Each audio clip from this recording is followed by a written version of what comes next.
नमस्कार। तो आज हम बात करने वाले हैं प्रोग्रामिंग की दुनिया के एक कह सकते हैं एक ऐसे सितारे की जो पिछले दशक में बहुत तेजी से उभरा है। मेरा मतलब है गो, जिसे कई लोग गोलांग भी कहते हैं। हमारे पास रॉयल रिसर्च का एक लेख है, the architecture of efficiency, go programming for modern systems. और आज हम इसी के जरिए ये समझने की कोशिश करेंगे, मतलब ये कि गो सिर्फ एक और प्रोग्रामिंग भाषा क्यों नहीं है, बल्कि आधुनिक सॉफ्टवेयर की जरूरतों पर एक जवाब कैसे है। बिल्कुल। और आज का मकसद सिर्फ ये बताना नहीं है कि गो में क्या क्या है, बल्कि ये जानना है कि इसके पीछे की सोच क्या थी। मतलब गूगल जैसी कंपनी को आखिर एक नई भाषा बनाने की ज़रूरत ही क्यों पड़ी, जबकि उनके पास C++ और जावा जैसे मजबूत महारत ही पहले से थे। मुझे लगता है असली कहानी वहीं से शुरू होती है। ये बहुत दिलचस्प सवाल है, तो चलिए इसी गुत्थी को सुलझाते हैं। लेख बताता है कि इसे गूगल के ही 3 दिग्गजों ने बनाया था, रॉबर्ट ग्रीसमा, रॉब पाइक और केन थॉम्सन।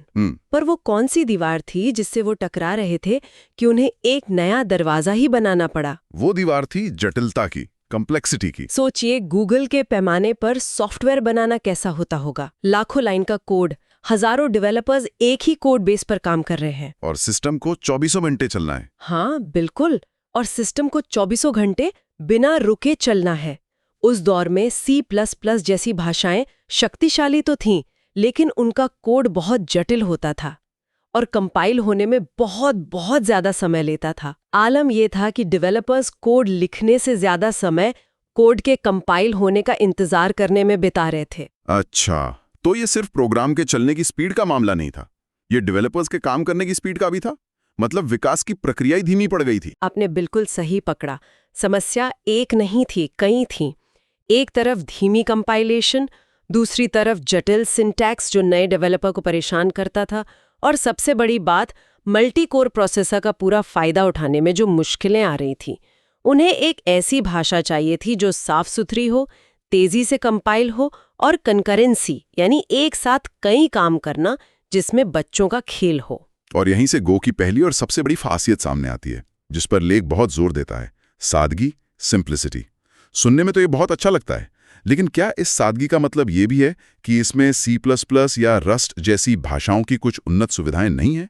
क्या ये एक समझौता है? ये एक बहुत ही शानदार सवाल है और इसका जवाब है हाँ, ये एक जानबूझकर किया गया समझौता है। गो के डिजाइनरों का मानना था कि एक भाषा में कम फीचर्स होना असल में एक फीचर है। उनका सिंटैक्स बहुत छोटा है, कीवर्ड्स गिने चुने हैं। इसका नतीजा ये होता है कि कोड पढ़ना और समझना बेहद आसान हो जाता है। आप किसी और का लिखा गो कोड देखेंगे तो बहुत जल्दी समझ जाएंगे कि क्या हो रहा है। मतलब टीम में काम करना आसान हो जाता है। कोई डेवलपर अपने कोड में बहुत ज़्यादा कलाबाजी नहीं कर सकता, जिससे सबका कोड लगभग एक जैसा दिखता है। एकदम सही। ये टीमों के लिए एक वरदान है। जब कोड एक जैसा और अनुमान लगाने योग्य होता है तो मेंटेनेंस और डीबगिंग में लगने वाला समय बहुत कम हो जाता है। मानसिक बोझ कम होता है। डेवलपर्स भाषा की जटिलताओं से लड़ने के बजाय असल समस्या को सुलझाने पर ध्यान केंद्रित कर पाते हैं।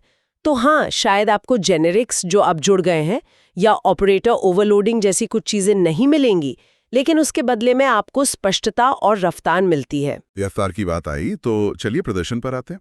परफॉर्मेंस। हम सब जानते हैं कि C++ जैसी कंपाइल्ड भाषाएं तेज होती हैं। लेख बताता है कि गो भी कंपाइल्ड है। तो गो के प्रदर्शन में ऐसा क्या खास है?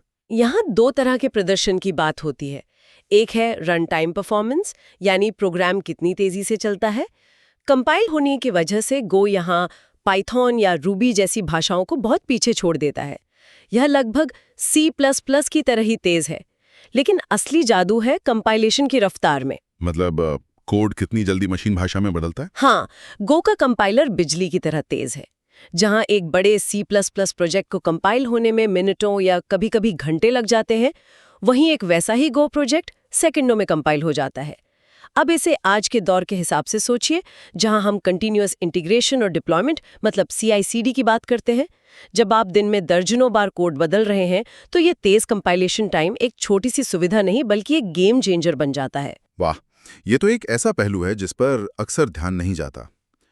तो हमारे पास सादगी है, जिससे कोड लिखना और समझना आसान है, और तेज कंपाइलेशन है, जिससे बदलाव करना और लागू करना तेज है। लेकिन आपने मल्टी कोर प्रोसेसर की चुनौती का जिक्र किया था। लेख कहता है कि गो का असली तुरुप का इक्का है कंकरेंसी सपोर्ट। बिल्कुल। और यहीं पर गो बाकी भाषाओं से मीलों आगे निकल जाता है। पारंपरिक तरीके से कंकरेंसी को थ्रेड्स के जरिए हैंडल किया जाता है। आप थ्रेड्स की तुलना ऐसे कर सकती हैं जैसे हर काम के लिए एक नया भारी भरकम ट्रक किराए पर लेना। ये महंगा है, धीमा है, और उन्हें मैनेज करना भी बहुत मुश्किल होता होगा। बहुत मुश्किल। और गो का तरीका क्या है? गो हमें देता है गो रूटीन्स। अब गो रूटीन्स की तुलना कीजिए हजारों हल्के तेज ड्रोन से। आप एक ही प्रोग्राम में लाखों गो रूटीन्स बना सकती हैं और सिस्टम पर कोई खास बोझ भी नहीं पड़ेगा। ये इतने हल्के होते हैं कि एक गो रूटीन शुरू करने का खर्च लगभग एक फंक्शन कॉल जितना ही होता है। ये सिर्फ एक सुधार नहीं है, ये काम करने के तरीके में एक बुनियादी बदलाव है। और ये चैनल्स क्या हैं? ये इन ड्रोन्स को आपस में कैसे जोड़ते हैं? चैनल्स इन गो रूटीन्स के बीच संवाद करने का एक सुरक्षित और कह सकते हैं सुरुचिपूर्ण तरीका है। मेमोरी शेयर मत करो, बल्कि संवाद करके मेमोरी शेयर करो, ये गो का मूल मंत्र है। चैनल्स ये सुनिश्चित करते हैं कि जब एक गो रूटीन दूसरे को डेटा भेज रहा हो तो कोई टकराव या डेटा करप्शन ना हो। इसने कॉन्करेंसी जैसे जटिल विषय को इतना आसान बना दिया है कि अब औसत डेवलपर भी इसका भरपूर फायदा उठा सकता है। ये तो कमाल है। मतलब गो ने डेवलपर्स को मेमोरी मैनेजमेंट और थ्रेड्स के सिरदर्द से काफी हद तक आजाद कर दिया है, ताकि वे असल समस्याओं पर ध्यान दे सकें। सही कहा। और इसी सिरदर्द को कम करने की लिस्ट में एक और चीज है, गार्बेज कलेक्शन।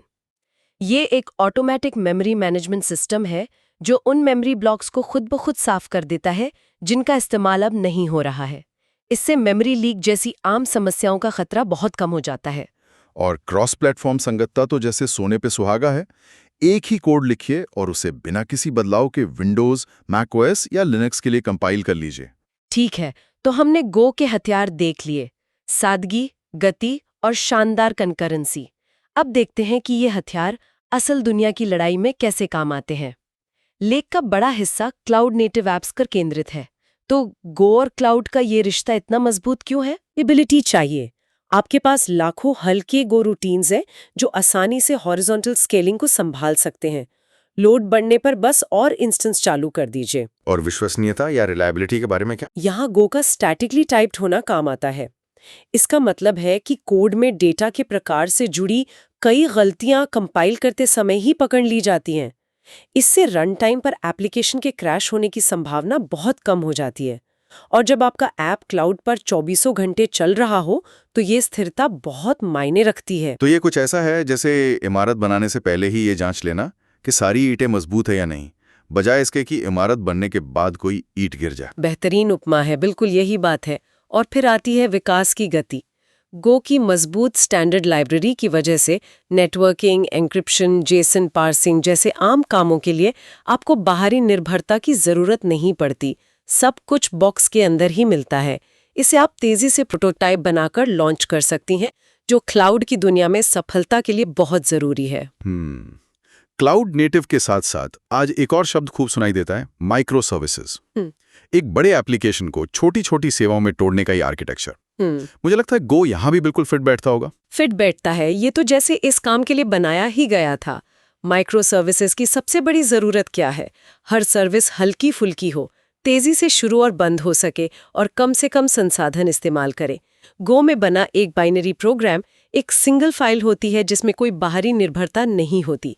ये बहुत कम मेमोरी और सीपीयू का उपयोग करता है। अच्छा, तो आप एक ही मशीन पर कई सारी माइक्रो सर्विसेज चला सकते हैं बिना उसे धीमा किए। और वो तेज कंपाइलेशन वाली बात यहाँ भी काम आती होगी। बहुत ज्यादा। माइक्रो सर्विसेज के माहौल में आप लगातार छोटे छोटे बदलाव करके उन्हें डिप्लॉय करते रहते हैं। गो का तेज बिल्ड टाइम इस पूरे चक्र को अविश्वसनीय रूप से तेज कर देता है।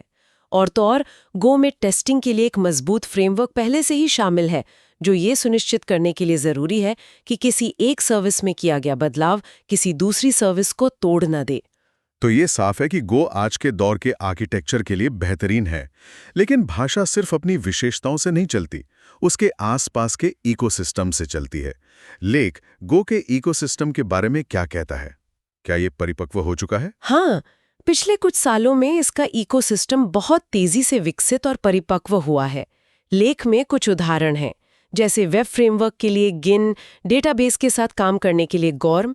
हर जरूरत के लिए आज अच्छी और भरोसेमंद थर्ड पार्टी लाइब्रेरी मौजूद है। और क्लाउड प्लेटफॉर्म जैसे AWS या गूगल क्लाउड के साथ इसका तालमेल कैसा है? शानदार। सभी बड़े क्लाउड प्रोवाइडर्स गो के लिए बेहतरीन सपोर्ट और SDKs मतलब सॉफ्टवेयर डेवलपमेंट किट्स प्रदान करते हैं। बल्कि आज के दौर के कई सबसे ज़रूरी क्लाउड नेटिव टूल जैसे डॉकर और क्यूबरनेटिस, हाँ, ये तो सबने सुने हैं। ये खुद गो में ही लिखे गए हैं।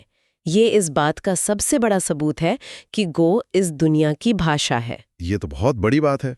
मतलब गो सिर्फ क्लाउड के लिए ऐप्स नहीं बना रहा, बल्कि खुद क्लाउड का आधार बन रहा है। तो इस पूरी चर्चा को समेटते हैं। रॉयल रिसर्च के लेख के आधार पर अगर हमें किसी को एक लाइन में बताना हो कि गो इतना सफल क्यों है, तो हम क्या कहेंगे? हम कहेंगे कि गो की सफलता का राज है इसका संतुलन। ये C++ जैसी भाषाओं की तरह प्रदर्शन देता है, लेकिन पाइथन जैसी भाषाओं की तरह सादगी और विकास की रफ्तार के साथ।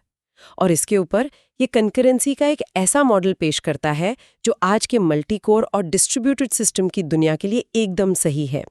ये एक ऐसी भाषा है जिसे कल की नहीं, बल्कि आज की और आने वाले कल की समस्याओं को हल करने के लिए बनाया गया है। बहुत खूब। ये सादगी और शक्ति का एक दुर्लभ संयोजन है।